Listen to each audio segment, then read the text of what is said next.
and on we'll go.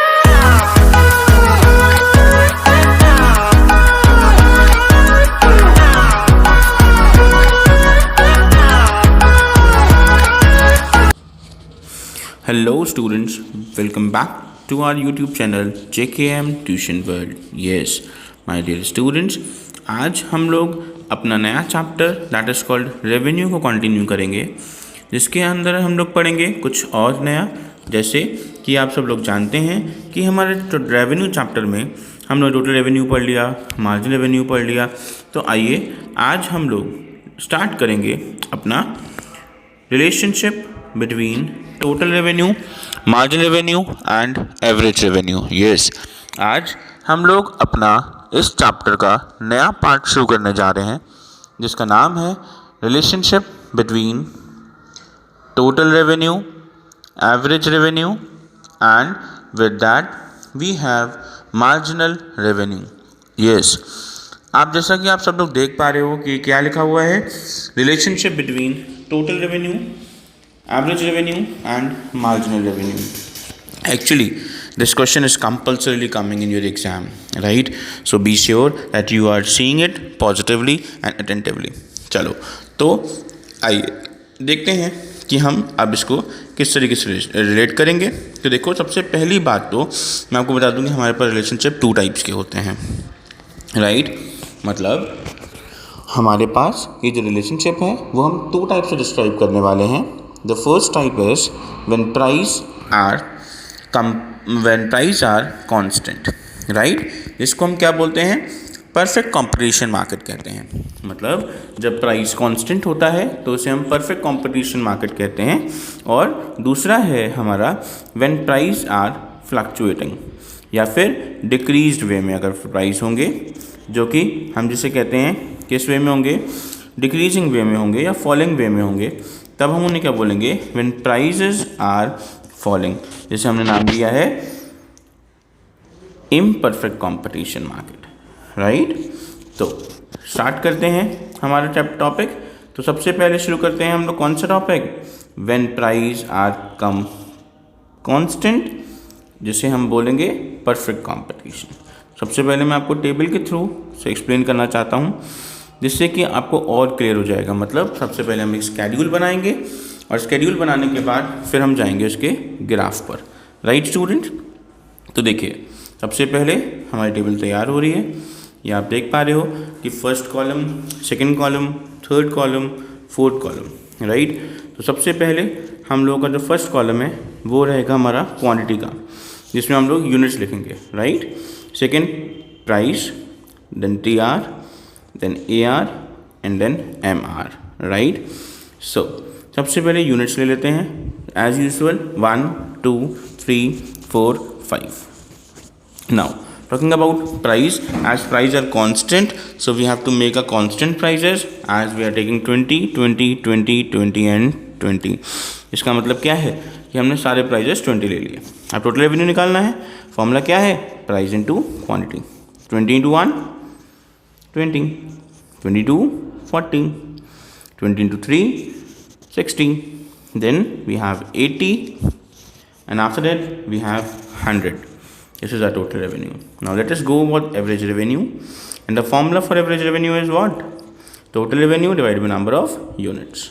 So total revenue 20 है, divide करेंगे 1 से, becomes 20, 40 divided by 2 becomes 20, 60 divided by 3 becomes 20, 80 divided by 4 becomes 20, 100 divided by 5 becomes 20. I hope it is clear to you all. Now let's go to MR. What is the formula for MR? TRN minus TRN minus 1. So subscript में है n और n minus 1, तो total revenue में से पहले वाले को minus करेंगे। अज्यूम कर लेंगे 0 है, 20 माइनस 0 0, 20, फिर 40 minus 20, 60 minus 40, 80 minus 60 and 100 minus 80। इस तरीके से हमने आप देखा 20 20 20 आ गया। तो यहाँ पर एक खास बात हमको देखने को मिली, वो क्या है? हमारा मार्जिन रेवेन्यू और एवरेज रेवेन्यू का रिलेशन है ना। चलो इसको अब ग्राफिकल रिप्रेजेंटेशन से मैं आपको समझाता हूँ कि हम किस तरीके से रिप्रेजेंट कर सकते हैं। तो आप देख पा रहे हो कि मैंने आपको ग्राफ बना दिया है। यहाँ पर हमने क्या रेवेन्यू डिफाइन करना है, नीचे आउटपुट डिफाइन करेंगे, है ना। तो देखिए सबसे पहले as usual this is x axis and that is origin and this is y axis, right.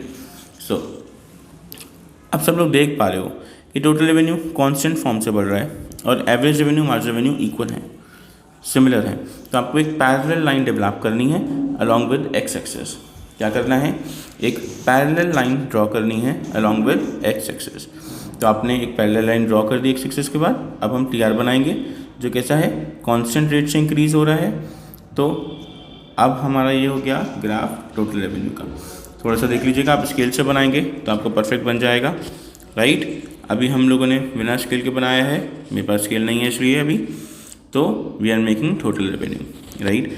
अब बारी आती है इसके रिलेशनशिप की, है ना, कि हमें रिलेशनशिप में क्या लिखेंगे। भाई आप स्केड्यूल बना लेंगे, आपने ग्राफ भी बना लिया। अब इसके बाद जो नेक्स्ट ऑप्शन आता है वो आता है हमारा इसका, उसके रिलेशनशिप का। तो देखो ऐसे तो बहुत सिंपल सा आपको दिख ही रहा है कि कितना सिंपल वे में मैंने एक्सप्लेन किया है कि average revenue marginal revenue equal है, वो स्केड्यूल बता रहा था।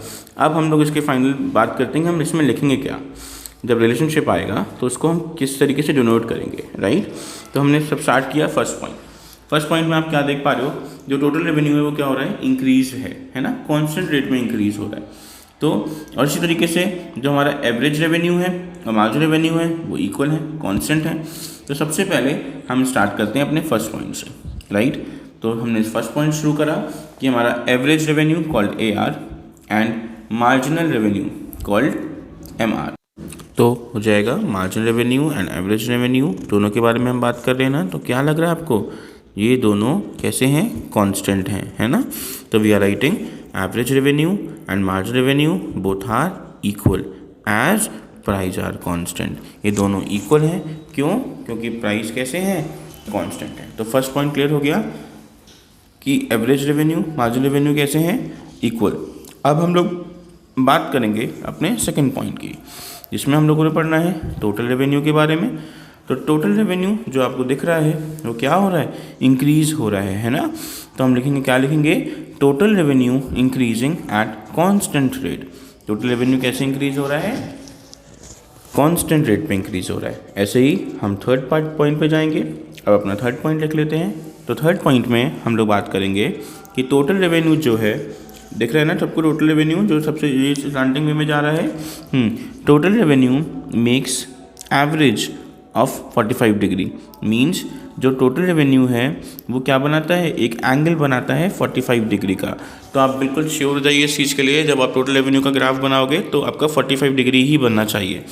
अब चलते हैं फोर्थ पॉइंट पे, जिसमें फिर से हम बात करेंगे एवरेज रेवेन्यू और मार्जिनल रेवेन्यू के बारे में। तो average revenue and marginal revenue both are constant. ये कैसे हैं, कांस्टेंट हैं, चेंज नहीं हो रहे, फ्लेक्सिबल नहीं है ना। इसलिए हमारे देखा कि AR इक्वल्स टू MR है, इसलिए वो कांस्टेंट हैं।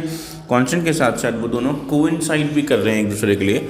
एवरेज रेवेन्यू के ऊपर ही मार्जिनल रेवेन्यू भी आ रखा है, इसलिए we are writing average revenue and marginal revenue both are coincide to each other as. क्यों कर रहे हैं, क्योंकि प्राइस कांस्टेंट है। तो जो एवरेज रेवेन्यू रहा वही हमारा मार्जिनल रेवेन्यू भी रहा। इसलिए अगर हम फर्स्ट पॉइंट से पढ़ें तो आप देख पा रहे हो कि average revenue and marginal revenue both are equal, है ना। फिर सेकंड पॉइंट आता है हमारा क्या, total revenue increasing at increasing rate और constant rate we are saying. लेकिन कांस्टेंट रेट पे बढ़ रहा है, मतलब दोनों को सेम तरीके से बढ़ रहा है दोनों तरफ से, इसलिए वो कांस्टेंट रेट कहलाया गया। फिर T R makes an angle of 45 degree. जो टोटल रेवेन्यू है वो 45 डिग्री का एंगल बना रहा है। Average revenue marginal revenue both are coincide to each other as price are कैसे हैं, इक्वल हैं, कांस्टेंट है। प्राइस कांस्टेंट होने की वजह से जो एवरेज रेवेन्यू और मार्जिनल रेवेन्यू है वो दोनों कैसे हो रहे हैं, कोइंसाइड हो रहे हैं, एक के ऊपर एक आ रहे हैं, है ना। I hope it is clear to you all. चलो अब आगे बढ़ते हैं।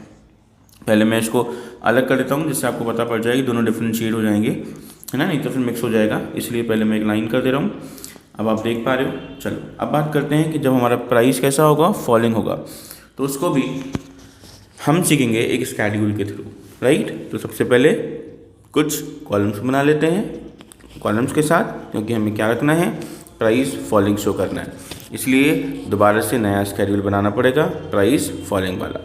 सबसे पहले वाला part quantity, then price, then total revenue, then average revenue, and the last is marginal revenue.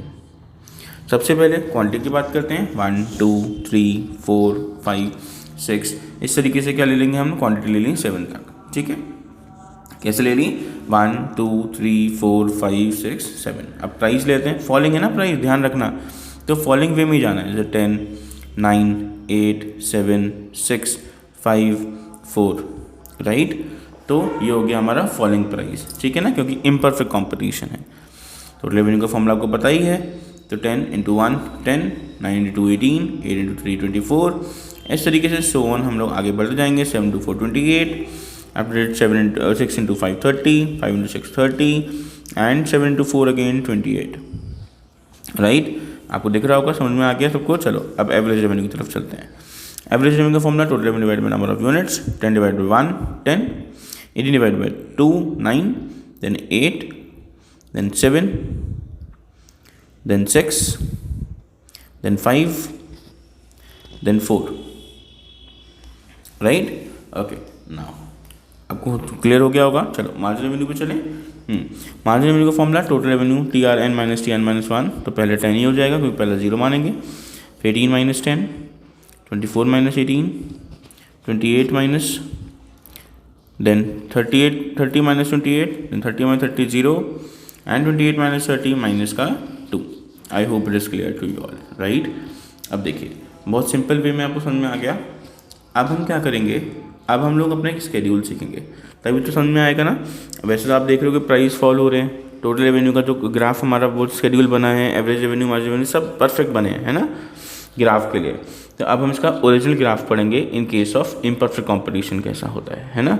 तो देखिए सबसे पहले ग्राफ में जाने से पहले हम लोग समझ लें कि आपको शेड्यूल समझ में आ गया ना. चलो अब चलते हैं ग्राफ की तरफ. तो देखिए सबसे पहले हमने कुछ ग्राफ को रिप्रेजेंट करना है, जैसे हम कार्टेशियन प्लेन कहते हैं. इस कार्टेशियन प्लेन में हमें सिर्फ क्वाड्रेंट 1 लेना है, राइट. कौन सा क्वाड्रेंट लेना है, 1 क्वाड्रेंट लेना है. लेकिन क्योंकि हम इसको रिप्रेजेंट करेंगे ग्राफिकली, तो we are making 2 graphs together. So 1 for the TR and another for AR and MR, right. So देखिए this is our y axis, this is our x axis. Again this is x axis, this is y axis, this is origin, and here it is also origin. Here we are representing revenue, here also same revenue. This is quantity we are representing, and the same in the next graph also we are making quantity. I hope it is clear to you all, right. चलिए अब चलते हैं हमारे graph की तरफ. Schedule को देखकर हमें ग्राफ रिप्रेजेंट करना है. तो ग्राफ को कैसे रिप्रेजेंट करेंगे, देखिए टोटल रेवेन्यू सबसे पहले शुरू करते हैं. पहले वो इंक्रीजिंग वे में जा रहा है, फिर कांस्टेंट हुआ और फिर डिक्लाइनिंग फेज पर आ गया. यही है हमारा टोटल रेवेन्यू, राइट. सिमिलरली इससे हमने डॉटेड लाइन बनाई ये शो करते हुए. वैसे तो आप चाहो तो अलग से कर सकते हो, बाद में डॉटेड लाइन बना सकते हो, लेकिन परफेक्ट आएगा अगर ऐसा करेंगे तो, क्योंकि मार्जिन रेवेन्यू को 0 करना है जहाँ पर टोटल रेवेन्यू हाईएस्ट होगा, है ना. इसलिए ये हो गया मार्जिन रेवेन्यू हमारा. उसके बाद हमारा रह गया एवरेज रेवेन्यू. तो एवरेज रेवेन्यू भी आप देख रहे हो डिक्लाइनिंग फेज पर है, तो हमने एवरेज रेवेन्यू भी बना दिया, right. I hope it is clear to you all. सबको अच्छे समझ में आ गया होगा परफेक्टली, कोई प्रॉब्लम तो नहीं है ना इसमें. हाँ, तो फिर आप सीखना क्या पड़ेगा, इसका रिलेशनशिप, है ना. ये लिखेंगे क्या, तो पॉइंट नंबर 1 से हम शुरू करते हैं कि पॉइंट नंबर 1 में हमारे साथ क्या हुआ. तो एज यूजुअल आप देख रहे हो इनिशियल स्टेज, मतलब शुरुआत की स्टेज पर हो क्या रहा है, टोटल रेवेन्यू जो है ना, initial stage total revenue increasing eight diminishing rate. जो टोटल रेवेन्यू है वो इंक्रीज हो रहा है डिमिनिशिंग रेट पर, क्योंकि देखो किस तरीके से जा रहा है, वो फॉलिंग वे में जा रहा है ना. तो इसलिए हमने लिखा initial stage total revenue increasing eight diminishing rate, right. Clear है, एनी प्रॉब्लम इन दैट, क्योंकि ऊपर से नीचे गिर रहा है ना. सेकेंड पॉइंट पे चलते हैं. तो हमने क्या देखा, average revenue and marginal revenue both are decreasing. ये कैसे हो रहे हैं, दोनों ही क्या किस वे में है, डिक्रीजिंग वे में है ना. तो we are writing average revenue and marginal revenue both are decreasing, दोनों गिर रहे हैं, फॉल हो रहे हैं. इसके बाद नेक्स्ट आता है थर्ड पॉइंट. आप थर्ड पॉइंट में देख पा रहे हो कि व्हेन मार्जिनल रेवेन्यू, आप देखो और टोटल रेवेन्यू के बारे में सोचो. तो when total revenue is at its maximum, जब टोटल रेवेन्यू अपने मैक्सिमम पॉइंट पर है, when total revenue is at its maximum, marginal revenue is zero. Yes, when total revenue is at its maximum then marginal revenue is equal to zero. तो marginal revenue क्या हो जाएगा? Zero हो जाएगा. I hope it is clear to you all. Fourth point, अब देखो क्या हो रहा है कि जब टोटल रेवेन्यू डिक्लाइनिंग फेज पर है तो हमने लिखा when total revenue starts declining, जब टोटल रेवेन्यू ऊपर से नीचे गिर रहा है तो क्या हो रहा है? Marginal revenue becomes negative. तो मार्जिनल रेवेन्यू क्या हो जाएगा? नेगेटिव हो जाएगा. तो when total revenue starts declining marginal revenue becomes negative. तो मार्जिनल रेवेन्यू क्या हो जाएगा? नेगेटिव हो जाएगा. ठीक है, I hope it is clear to you all. समझ में आया है पक्का सबको? क्योंकि देखो बहुत इंपॉर्टेंट है और आपको अच्छे से समझना पड़ेगा कि मार्जिनल रेवेन्यू नेगेटिव कब जाएगा, मार्जिनल रेवेन्यू ज़ीरो कब होगा. इन सब चीज़ों के बारे में आपको बहुत सिंपल तरीके से सोचना है ना. आई होप कि आपको बहुत अच्छे से समझ में आ गया होगा और आप अच्छे से एंजॉय कर रहे हो इसको. और बेसिकली इसी में से ही आप एग्ज़ाम में ये तो कंपल्सरीली आएगा ही आएगा. That's, I hope you understood and thank you for today. Have a nice day if you understood this concept. Okay, so